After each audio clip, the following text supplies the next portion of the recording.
시카고 82층짜리 빌딩의 회의실 통유리창이 덜컹거렸습니다. 바람 때문이 아니었습니다. 제임스 호킨스의 주먹이 테이블을 내리친 충격파였죠.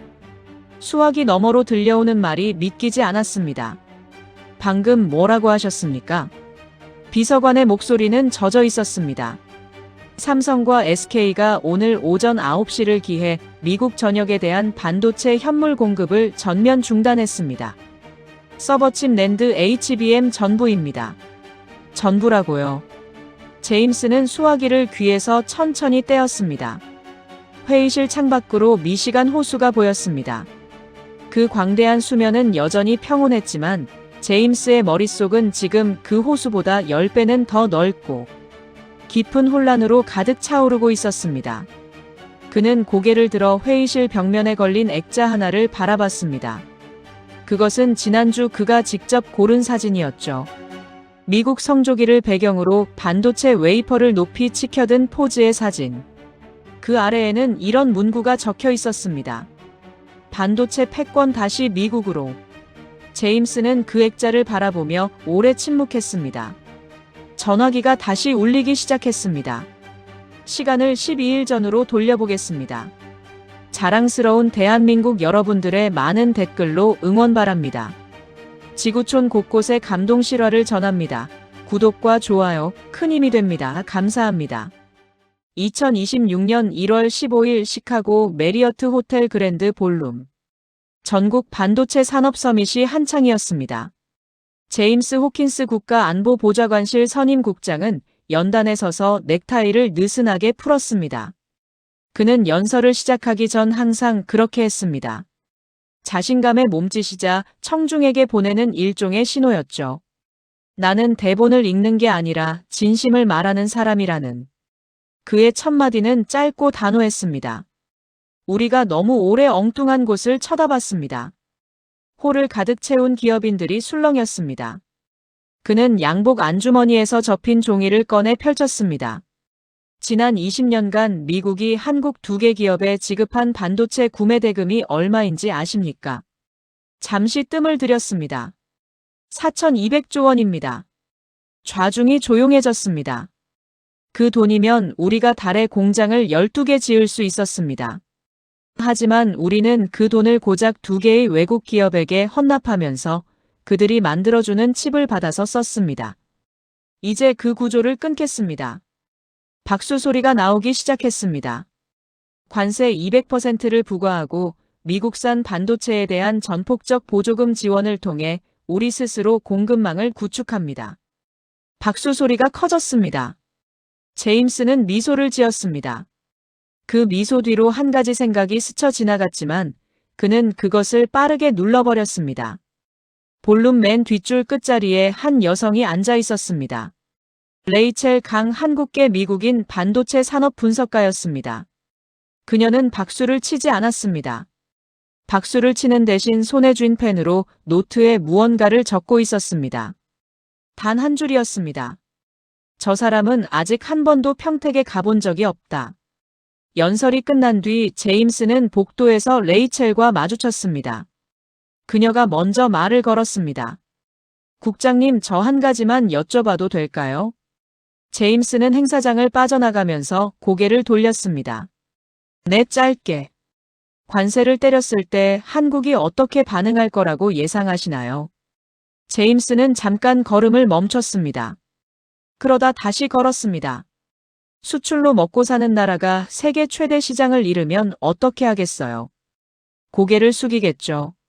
레이첼은 아무 말도 하지 않았습니다. 그저 작은 노트를 천천히 닫을 뿐이었습니다. 그 침묵의 의미를 제임스는 그날 알지 못했습니다. 이튿날 워싱턴 D.C. 행정명령 서명식은 짧고 강렬했습니다. 카메라 플래시가 터지는 속에서 백악관 브리핑룸은 마치 전승 기념식 분위기였죠. 한국산 반도체의 200% 추가 관세. 삼성전자 SK하이닉스의 미국 내 공장 운영권 이양 협의 요구. 한국 국적 기술자에 대한 취업 비자 갱신 보류. 세 가지였습니다. 행정명령에 서명된 잉크가 마르기도 전에 제임스는 부하 직원인 마커스를 불렀습니다. 한국 반응 실시간으로 올려. 마커스가 태블릿을 들고 들어왔습니다. 아직 공식 성명 없습니다. 한국 대사관도 조용하고요. 업계 관계자들한테 확인해봤는데 삼성 대관팀이 오늘 오후부터 연락 두절입니다. 제임스는 커피잔을 들며 말했습니다. 겁먹었겠지. 마커스가 머뭇거렸습니다. 그럴 수도 있는데요. 아니면 뭐. 마커스는 끝말을 삼켰습니다. 그는 아직 신입이었고 선임 국장의 눈빛 앞에서 생각이 막혔습니다. 사흘이 지났습니다. 나흘이 지났습니다. 한국은 정말로 조용했습니다. 제임스는 하루에 2번씩 같은 보고를 받았습니다. 서울 동향 특이사항 없음. 그는 그 보고가 좋았습니다. 나흘째 되던 저녁 그는 집에 일찍 들어가서 아이들과 저녁을 먹었습니다. 아내가 식탁에서 물었습니다. 요즘 일은 어때요? 잘 돌아가고 있어. 진짜요? 얼굴에 쓰여 있는데. 제임스는 웃으면서 포크를 내려놓았습니다. 이번엔 진짜야. 한국을 제대로 잡았거든. 아내는 아무 말 하지 않고 샐러드를 먹었습니다. 나중에 알게 되겠지만 그날 저녁이 제임스가 집에서 밥을 먹은 마지막 평온한 날이었습니다. 엿새째 되는 날 오후 11시. 마커스가 제임스의 핸드폰으로 전화를 걸었습니다. 국장님, 지금 시간 돼요. 제임스는 침실 불을 켰습니다. 무슨 일이야? 레이첼 강 씨가 면담 요청했습니다. 그냥 보냈는데 뭔가 찜찜해서요. 그게 새벽에 전화할 일이야. 죄송한데요, 국장님, 그분이 보내준 파일 열어보셨나요? 제임스는 잠자코 있었습니다. 안 봤습니다. 1분만요, 보내드리겠습니다. 파일이 들어왔습니다. 제목은 단순했습니다. 조용한 10일. 제임스는 침대 모서리에 앉아 파일을 열었습니다. 첫 장에는 한국 수출 통계가 아니었습니다. 삼성전자 SK하이닉스 임원들의 동선 파악 자료였습니다. 지난 닷새 동안 두 회사의 핵심 임원 27명이 평택연구소와 서울 본사를 동시에 비웠다는 내용이었습니다. 그들이 어디 갔는지는 기록되어 있지 않았습니다. 두 번째 장에는 마이크론 텍사스 공장의 출입 기록이었습니다. 한국인 엔지니어 237명의 퇴직 처리 날짜가 일주일 새에 몰려 있었습니다. 세 번째 장 맨 위에 레이첼이 손으로 쓴 메모가 있었습니다. 이건 후퇴가 아닙니다. 포진입니다. 제임스는 화면을 꺼버렸습니다. 그는 다시 누웠지만 잠이 오지 않았습니다. 일주일째 되는 날 오전 9시. 비서 사라가 회의실 문을 두드렸습니다. 국장님, 지금 팩스 들어왔는데요. 제임스는 고개를 들었습니다. 요즘 누가 팩스를 써? 사라가 종이를 내밀었습니다. 한국 삼성 법무팀 직인이 찍혀 있었습니다. 제임스는 받아서 천천히 읽었습니다. 읽다가 멈췄습니다. 다시 처음부터 읽었습니다. 그리고 세 번째 읽을 때 그는 종이를 내려놓고 창밖을 봤습니다. 워싱턴 거리에는 아무 일도 없었습니다. 평범한 월요일 아침이었죠. 하지만 그 종이 위에 찍힌 글자들은 평범하지 않았습니다. 긴급 통지 대한민국 반도체 기업 연합은 미국향 전 품목 현물 공급을 금일 오전 9시부로 무기한 중단합니다. 중단이었습니다. 감축도 인상도 협상도 아니었습니다. 중단. 그것도 이미 발효된 상태였습니다. 15분 뒤 제임스의 사무실에는 5명이 모였습니다. 마커스 기술 자문 브랜든 경제분석가 낸시 통상 담당관. 그리고 방금 연락을 받고 달려온 에너지부 소속 공급망 전문가 토드였습니다. 다들 표정이 없었습니다. 표정을 어떻게 지어야 할지 모르는 얼굴들이었죠. 토드가 먼저 입을 열었습니다. 엔비디아 재고 현황 들어왔습니다. 제임스가 눈을 마주쳤습니다. HBM 기준으로 현재 보유분 14흘치입니다. 14흘. 14흘 뒤에 새로운 공급이 없으면 전국 AI 데이터 센터가 신규 서버 증설을 멈춰야 합니다. 제임스는 손으로 얼굴을 감쌌습니다. 마커스가 태블릿을 들었습니다. 지금 나스닥 보고 계십니까? 제임스는 고개를 저었습니다. 안 보겠어. 마커스가 말했습니다. 엔비디아 15% 하락입니다. 개장한 지 12분 됐습니다. 그때 회의실 전화가 울렸습니다. 사라가 문 밖에서 소리쳤습니다. 국장님, 구글 CEO 직통입니다. 제임스는 수화기를 들었습니다. 여보세요. 국장님, 나 지금 정신이 나갈 것 같아요. 오전에 평택하고 이천하고 용인에 전화를 12번 걸었는데 전부 자동 응답 메시지만 나와요. 관리팀 이메일도 반송되고요. 그 사람들 지금 어디 간 겁니까? 제임스는 입술을 깨물었습니다. 파악 중입니다. 파악 중이요. 파악 중이면 내 데이터 센터 12개가 석 달 안에 멈춘다는 건 어떻게 파악할 건데요? 국장님, 저 지금 이사회 긴급 소집 직전입니다. 주주들한테 뭐라고 말하면 됩니까? 전화가 끊겼습니다. 회의실 안이 고요해졌습니다.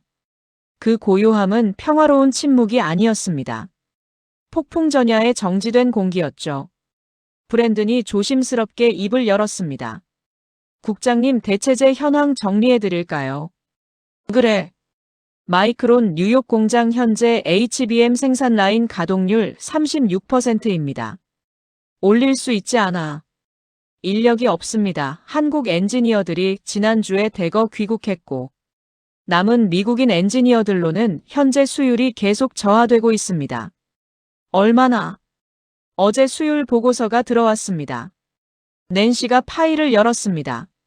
삼성 평택 동급 장비 기준 마이크론 뉴욕 공장 수율 11%. 제임스가 잘못 들은 것 같아 되물었습니다. 11%. 낸시가 고개를 끄덕였습니다. 웨이퍼 100장 넣으면 89장이 불량입니다.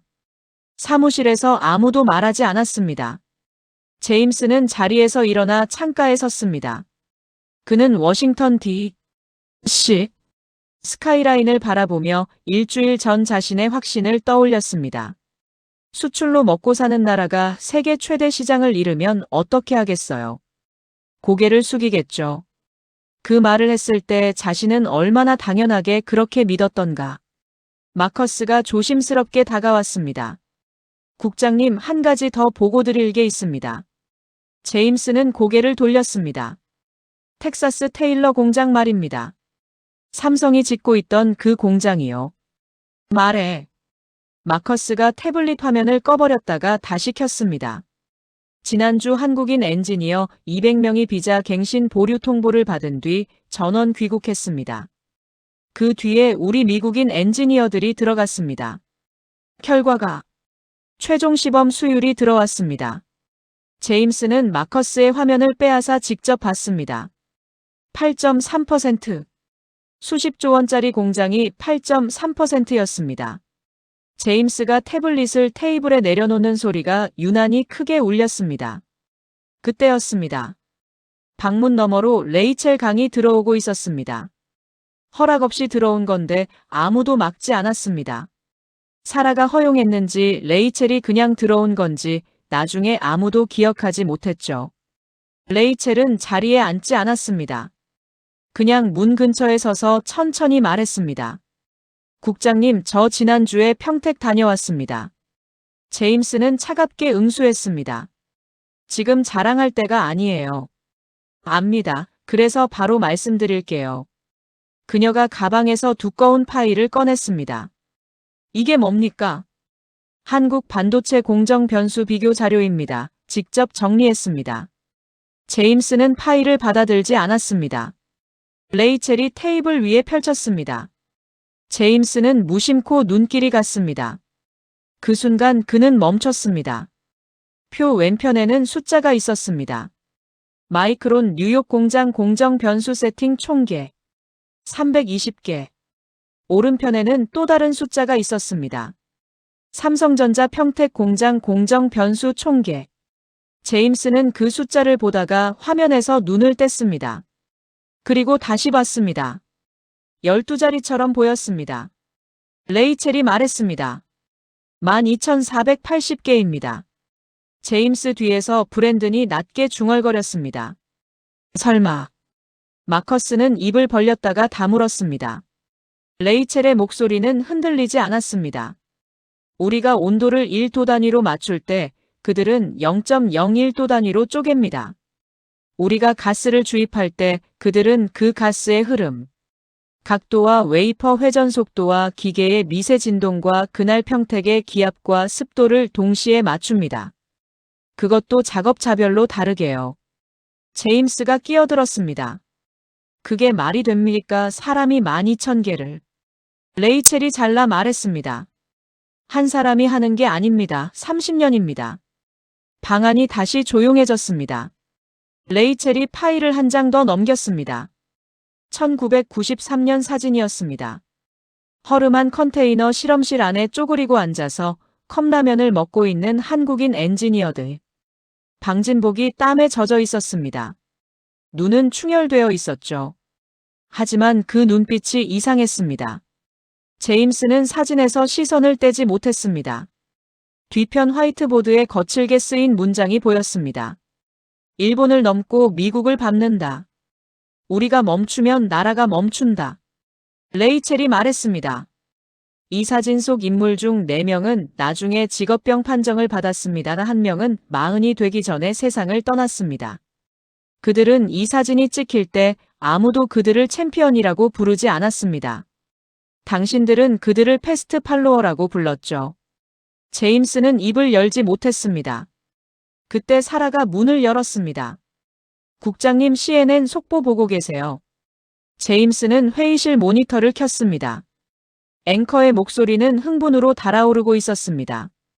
오늘 오전 한국 반도체 기업들의 공급 중단 선언 이후 나스닥은 개장 30분 만에 서킷 브레이커가 발동되었습니다. 현재까지 시가총액 약 140조 원이 증발했으며 제임스는 볼륨을 내렸습니다. 토드가 조용히 말했습니다. 오픈 AI에서 연락 왔습니다. GPT 신모델 학습이 내일부로 중단됩니다. 칩이 없어서요. 브랜든도 말했습니다. 애플 CEO가 지금 워싱턴 오는 중이랍니다. 아이폰 신모델 생산 라인이 멈출 수 있다고. 낸시가 말했습니다. 마이크로소프트가 데이터 센터 냉각 위기 경보를 발령했습니다. 인텔 구형 칩을 임시로 끼웠더니 서버 온도가 10분 만에 98도까지 올라갔답니다. 제임스는 손을 들었습니다. 잠깐만. 그는 이마를 짚었습니다. 마커스를 봤습니다. 마이크론 CTO 바로 연결해. 30초 뒤 전화가 연결됐습니다. 여보세요. 저 제임스 호킨스입니다. CTO의 목소리는 평소와 달랐습니다. 뭔가 비어있는 느낌이었죠. 국장님, 저도 방금 공장에서 연락받았습니다. 어디서요? 뉴욕 공장이요. 라인이 섰습니다.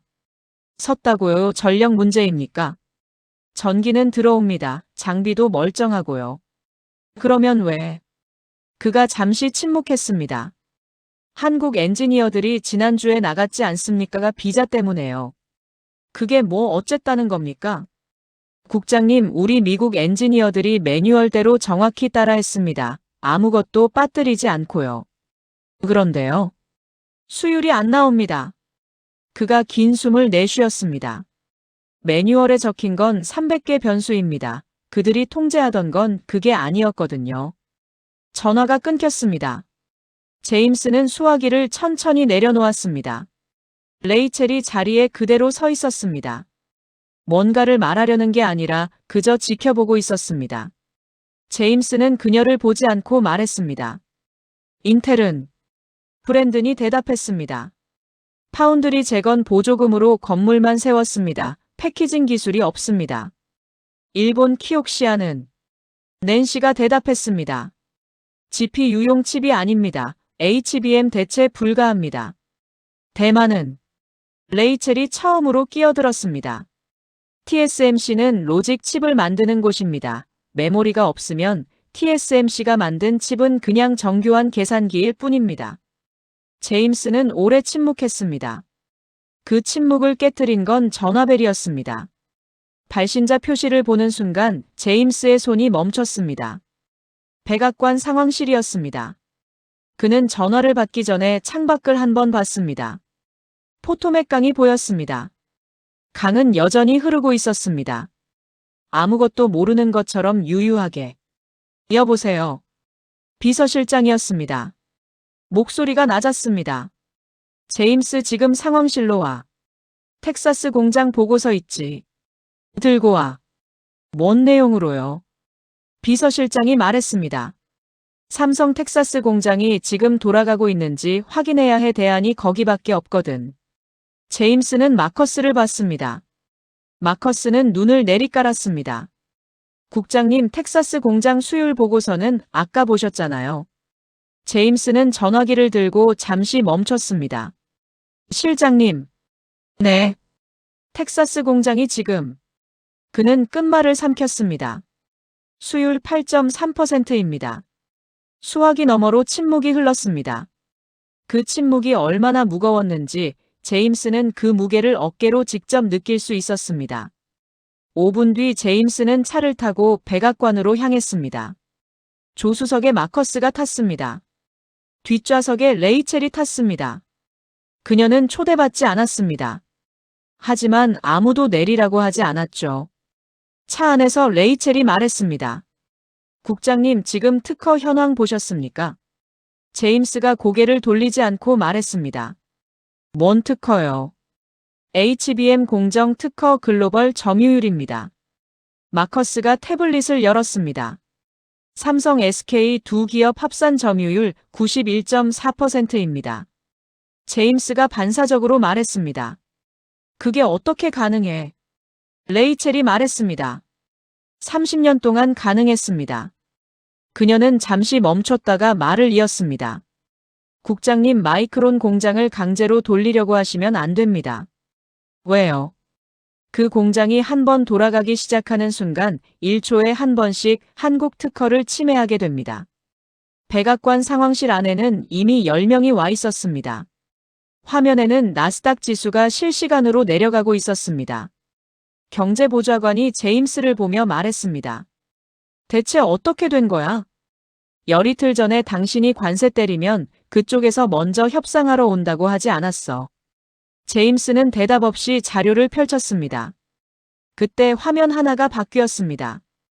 한국통상자원부 장관의 긴급 기자회견이 시작되었습니다. 상황실 안의 모든 사람들이 화면을 봤습니다. 장관의 목소리는 차분했습니다. 폭풍 한가운데 있는 사람의 침착함이 아니라 폭풍을 만든 사람의 여유였죠. 한국반도체연합이 오늘 공급을 중단한 이유는 단순한 관세 보복이 아닙니다. 그의 뒤로 대형 스크린이 켜졌습니다. 화면에는 두 개의 그래프가 동시에 떴습니다. 상황실 안 누군가가 중얼거렸습니다. 이거 실시간으로 공개하는 거야. 마커스가 말했습니다. 전 세계에 동시 송출 중입니다. 왼쪽 그래프에는 미국의 반도체 대표 기업들의 지난 10년간 자금 배분 내역이 있었습니다. 연구개발 22%, 자사주 매입과 배당금 68%. 오른쪽에는 삼성의 같은 기간 내역이 있었습니다. 연구개발 및 설비 재투자 71%. 제임스는 그 숫자를 보다가 눈을 감았습니다. 반박하고 싶었습니다. 하지만 반박할 말이 없었습니다. 장관이 말을 이었습니다. 우리가 가진 건 특허 90%만이 아닙니다. 30년간 매분기 주주 배당 대신 공장 바닥에 묻은 인내심입니다. 우리 엔지니어들이 매뉴얼에는 없는 12,000개의 경험치를 손끝에 새긴 시간입니다. 당신들이 골프장에서 다음 분기 주가를 걱정할 때 우리 선배들은 공장 바닥 신문지 위에서 쪽잠을 잤습니다. 그것이 오늘의 격차입니다. 상황실 안이 쥐 죽은 듯 조용해졌습니다. 화면 속 스크린이 또 한 번 바뀌었습니다. 이번엔 숫자가 아니었습니다. 그것은 지도였습니다.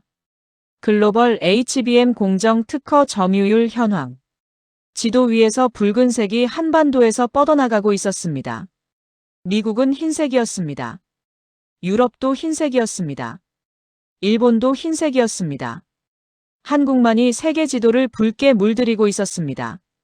그 아래 문장이 있었습니다. 미국이 가진 것은 설계도 한 장입니다. 하지만 그 설계도를 현실로 만드는 공정의 길은 90% 이상이 한국의 특허로 덮여 있습니다. 경제보좌관이 낮게 말했습니다. 저거 사실이야. 레이첼이 방 한편에 조용히 서서 고개를 끄덕였습니다. 그때 장관이 마지막 말을 이었습니다. 우리는 관세를 두려워하지 않습니다. 만약 미국이 우리의 특허를 우회해서 억지로 칩을 생산한다면 칩 하나당 $100의 기술 로열티를 청구할 것입니다. 관세 200%를 내십시오. 우리는 로열티 300%를 법적으로 돌려받겠습니다. 상황실 안에서 누군가 숨을 들이쉬는 소리가 들렸습니다. 마커스가 속삭이듯 말했습니다. 함정이었습니다. 제임스는 아무 말도 하지 않았습니다. 비서실장이 제임스를 봤습니다. 텍사스 공장 압류 들어가면 어떻게 돼? 레이첼이 그 질문을 가로챘습니다. 안 됩니다. 비서실장이 그녀를 봤습니다. 당신은 누구요? 레이첼 강 산업분석가입니다. 비서실장이 제임스를 봤습니다. 제임스가 말했습니다. 들어보십시오. 레이첼이 태블릿을 꺼냈습니다. 삼성이 텍사스 공장 착공 당시 요청한 보안 조항 기억하십니까? 기술 유출 방지 자폭 코드 조항이요. 비서실장이 표정을 굳혔습니다. 그거 그냥 형식 조항 아니었어. 레이첼이 고개를 저었습니다. 직접 심어놨습니다. 강제 진입이나 법적 압류 명령이 떨어지는 순간 공장 내 모든 핵심 장비의 내부 회로가 자동으로 소각됩니다. 그리고 레이첼이 잠시 멈췄습니다. 냉각계 파괴와 동시에 유도가스가 방출됩니다. 텍사스 테일러시 전체가 화학물질에 노출됩니다. 상황실 안이 얼음처럼 굳었습니다. 비서실장이 낮게 말했습니다. 블러핑 아니야. 레이첼이 태블릿 화면을 보여줬습니다. 제가 어젯밤 공장 시스템 일부에 접근했습니다. 코드가 실제로 심어져 있습니다. 실시간으로 활성화 대기 중입니다. 경제보좌관이 책상을 짚었습니다. 이게 말이 돼. 제임스는 창밖을 봤습니다. 워싱턴의 하늘은 맑았습니다. 그 맑음이 지금 이 방안의 상황과 너무 동떨어져 있어서 오히려 이상하게 느껴졌습니다. 비서실장이 말했습니다. 특허청은 어떻게 됐어? 낸시가 대답했습니다. 방금 삼성 법무팀에서 통지서가 왔습니다. 압류 즉시 크로스 라이선스 협정 전면 파기한답니다. 그게 무슨 말이야? 아이폰 데이터 센터 미사일 유도 시스템까지 한국 특허가 들어가지 않은 게 없습니다. 라이선스가 깨지는 순간 소송이 시작됩니다. 경제보좌관이 말했습니다. 얼마나?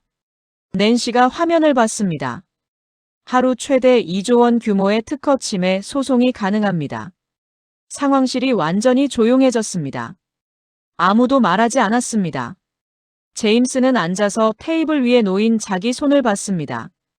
열이틀 전 그 손으로 서명한 행정명령 서류가 떠올랐습니다. 당당하게 사인했었죠. 관세 200%, 비자 보류, 기술 이양 협상 요구. 그 모든 것이 지금 자신의 목을 조르고 있었습니다. 공장을 돌리면 기술이 없고, 공장을 뺏으면 자폭하고, 놔두면 특허 소송으로 나라가 망하고. 그때 TV 화면이 또 바뀌었습니다. 한국 장관이 다시 화면에 나왔습니다. 그는 마이크를 잡고 말했습니다. 우리는 미국을 적으로 생각하지 않습니다. 하지만 우리의 기술과 우리 엔지니어들의 삶을 정치적 흥정의 재료로 쓰는 것을 더 이상 허용하지 않을 것입니다. 그는 잠시 멈췄습니다. 미국 정부가 지금 어떤 선택을 해야 할지 우리는 이미 알고 있습니다. 그 선택을 존중하겠습니다. 카운트다운을 시작합니다. 30분 뒤 우리는 철수 명령서에 서명합니다. 비서실장이 제임스를 봤습니다. 연락해. 어디로요? 제임스가 힘없이 말했습니다. 서울이죠. 비서실장이 고개를 끄덕였습니다. 뭐라고 해? 제임스는 잠시 눈을 감았습니다. 아버지가 생각났습니다. 1950년 한국에 갔던 그분이 항상 하던 말이 있었습니다. 데이비드, 그 나라 사람들은 말이 다 가난한데도 눈빛이 살아있었어. 밑에서 올려다보는 눈인데 꺾인 눈이 아니었거든. 그게 무슨 눈인지 아냐? 살아남겠다는 눈이야. 제임스는 눈을 떴습니다. 철수 멈춰달라고 해야죠. 전화가 연결되는 신호음이 울렸습니다. 3번 울리고 끊겼습니다. 4번째 신호음이 울리다가 연결됐습니다. 기다리고 있었습니다. 상대방이 먼저 말했습니다. 제임스 국장님. 제임스는 마른 침을 삼켰습니다. 철수를 멈춰 주십시오. 목소리는 기어들어갔습니다. 조금도 당당하지 않았습니다. 위탁 경영 수익 배분 기술 통제권 이양 전부 수용하겠습니다. 대통령 승인이 났습니다. 상대방이 잠시 침묵했습니다. 그 침묵은 길지 않았지만 제임스의 귀에는 끝없이 이어지는 것 같았습니다. 알겠습니다. 그리고 잠시 후 한 가지만 물어보겠습니다. 말씀하시죠. 왜 이렇게 여기까지 오셨습니까? 우리가 보조금도 줬고 땅도 줬는데 왜 이 지경까지 몰고 가셔야 했습니까? 상대방이 긴 숨을 내쉬었습니다. 그 숨소리가 이상하게 슬프게 들렸습니다. 국장님, 제 아버지는 1993년 반도체 엔지니어였습니다. 경기도 변두리 컨테이너 실험실에서 일했습니다. 에어컨이 없었습니다. 화학약품 냄새 때문에 창문을 열어도 됐지만 먼지 들어온다고 못 열었습니다. 미국이 기술 이전 안 해줬을 때 아버지는 일본 장비 매뉴얼을 밤새 손으로 베겼습니다. 도서관에 복사기가 없었거든요. 잠시 말이 끊겼습니다. 아버지는 42살에 폐질환 진단 받았습니다. 공장 화학물 후유증이었습니다. 그래도 공장 나가셨습니다. 제임스는 아무 말도 하지 못했습니다. 상대방이 계속했습니다. 당신들에게 반도체는 달러였겠죠. 우리에게 반도체는 생존이었습니다. 강대국 틈에서 살아남기 위한 유일한 방패였습니다. 그걸 만든 사람들의 삶이 그 안에 녹아 있습니다. 당신들이 그것을 돈 주고 사려 했을 때 우리는 돈 때문에 만든 게 아니라는 것을 알려드려야 했습니다. 제임스는 눈을 감았습니다. 알겠습니다. 그 말 외에 달리 할 말이 없었습니다. 당신들의 그 지독한 집념에 경의를 표합니다. 잠시 침묵이 흘렀습니다. 상대방이 말했습니다. 서명된 위탁 경영 계약 확인되었습니다. 지금 텍사스 공장 락 해제하겠습니다. 철수 명령도 철회합니다. 그 말과 동시에 상황실 화면에 변화가 생겼습니다. 붉게 가득하던 경고창들이 하나씩 꺼지기 시작했습니다. 마치 밤하늘의 별들이 하나씩 켜지는 것처럼 초록색 불빛이 퍼져나갔습니다. 생산 상태 정상. 수율 94.7%. 운영 주체 삼성전자. 상황실 안의 사람들이 그 화면을 바라봤습니다. 아무도 말하지 않았습니다. 박수도 없었습니다. 탄식도 없었습니다. 그저 바라보고 있었습니다. 제임스는 창밖을 봤습니다. 포토맥 강은 여전히 흘렀습니다. 아까도 흘렀고 지금도 흘렀습니다. 하지만 이제 이 방 안의 미국과 창밖의 미국은 다른 나라인 것 같았습니다. 마커스가 다가왔습니다. 국장님, 월스트리트 반응 보십시오. 제임스는 태블릿을 들었습니다. 이상한 그림이 보였습니다. 인텔 마이크론 반도체 기업들의 주가는 계속 내려가고 있었습니다. 그런데 구글, 마이크로소프트, 아마존, 애플은 급등하고 있었거든요. 왜 오르는 거야? 마커스가 말했습니다. 공급이 안정된다는 소식 때문입니다. 비록 미국의 자존심은 꺾였지만 한국이 관리를 맡으면서 반도체 공급은 보장된다는 신호로 받아들이고 있습니다. 시장이 미국의 자존심보다 한국의 품질을 더 신뢰하고 있는 겁니다. 레이첼이 상황실 구석에 앉아 노트에 뭔가를 쓰고 있었습니다. 제임스가 다가갔습니다. 뭐 쓰고 있어요? 레이첼이 고개를 들었습니다. 볼룸에서 하셨던 말씀 있잖아요. 국장님이 수출로 먹고 사는 나라가 미국 시장 잃으면 고개 숙인다고 하셨을 때 제가 적어놨던 거요. 맞아요, 그랬죠. 레이첼이 노트를 닫았습니다. 그 아래에 오늘 날짜로 새로 적었습니다. 그때 멈췄어야 했다. 그때 사라가 뛰어들어왔습니다. 국장님, 독일 경제부에서 연락 왔습니다. 한국 직통 번호 알려달라고요. 제임스가 멍하니 말했습니다. 한국 번호를. 사라가 이어 말했습니다.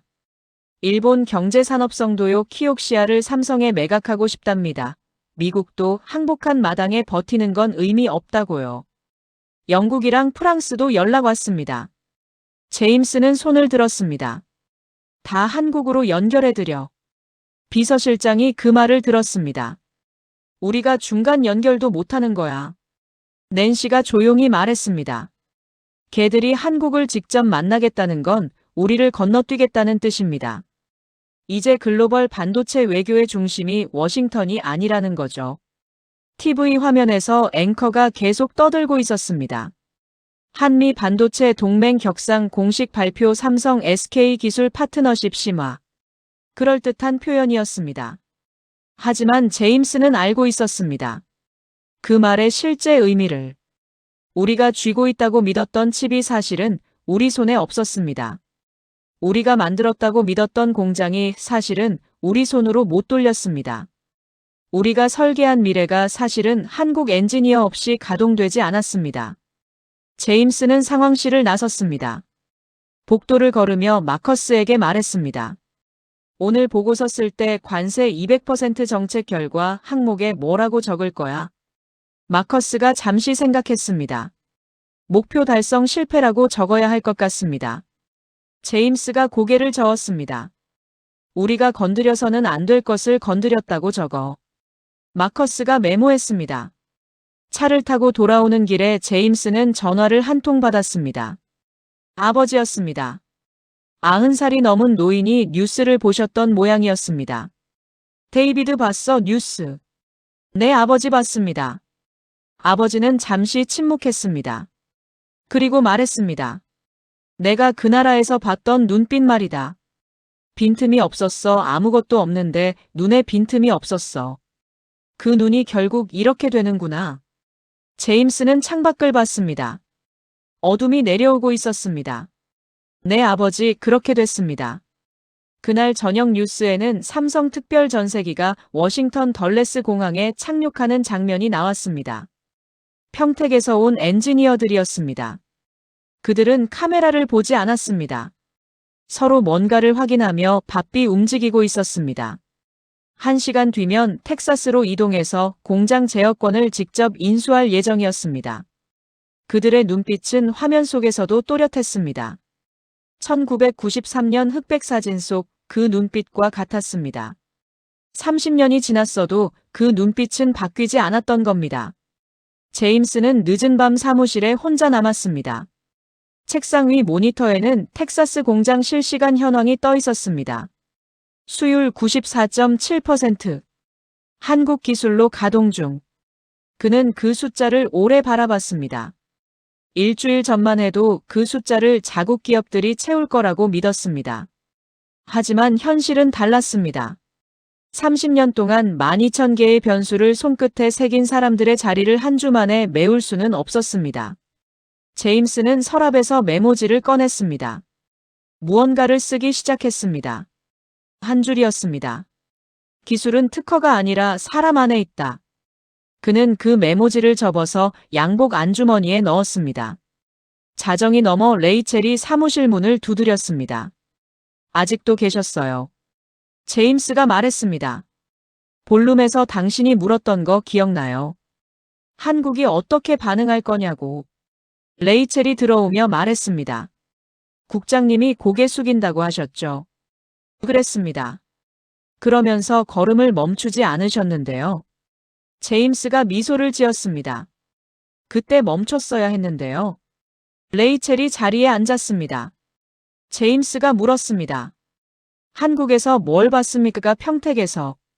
레이첼이 잠시 생각했습니다. 새벽 3시에 공장에 불이 켜져 있었습니다. 엔지니어들이 야근이 아니라 자원에서 나온 거라고 하더라고요. 왜요? 내일 수율이 오늘보다 나아야 하는데 집에 있으면 마음이 불안하다고요. 제임스가 조용히 말했습니다. 우리 엔지니어들은 수율보다 주가 신경 씁니다. 레이첼이 고개를 끄덕였습니다. 그게 차이입니다. 창밖에 눈이 내리기 시작했습니다. 워싱턴의 밤거리에 가로등이 흔들렸습니다. 제임스는 자리에서 일어나 코트를 입었습니다. 모니터를 끄다가 잠깐 멈췄습니다. 텍사스 공장 현황이 여전히 떠 있었습니다. 수율 94.7%. 한국 기술로 가동 중. 그는 그 숫자를 마지막으로 한 번 바라봤습니다. 그리고 천천히 불을 껐습니다. 이 열이틀간의 조용한 전쟁에서 총성은 한 발도 울리지 않았습니다. 협박도 없었고 구호를 외치는 군중도 없었습니다. 하지만 그 결과는 어떤 전쟁보다 선명했습니다. 오만하게 던진 관세 한 장이 되돌아와 자국 경제의 심장에 박혔고 30년 동안 묵묵히 공장 바닥에서 불을 켜놓았던 나라가 마침내 세계 반도체의 주권을 손에 쥐었습니다. 지금 이 순간에도 평택의 밤은 낮보다 밝습니다. 방진복 입은 엔지니어들이 12,000개의 변수와 씨름하고 있습니다. 샴페인을 터뜨리는 사람은 없습니다. 그 승리를 자랑하는 목소리도 없습니다. 그저 내일의 수요를 위해 오늘 밤도 공장은 돌아갑니다. 여러분, 오늘 이야기 어떠셨습니까? 돈으로 살 수 없는 것들이 있습니다. 30년의 실패 데이터. 공장 바닥에서 쪽잠 잔 선배들의 손끝. 그리고 가난했던 나라가 살아남기 위해 불태웠던 지독한 집념. 그것이 오늘 세계 최강대국을 무릎 꿇린 진짜 무기였습니다. 우리가 자랑스럽다는 말 한마디가 지금 이 밤에도 공장을 지키는 분들에게 닿을 수 있도록 대한민국 파이팅이라고 함께 외쳐주십시오. 자랑스러운 대한민국 여러분들의 많은 댓글로 응원 바랍니다. 지구촌 곳곳에 감동 실화를 전합니다. 구독과 좋아요, 큰 힘이 됩니다. 감사합니다.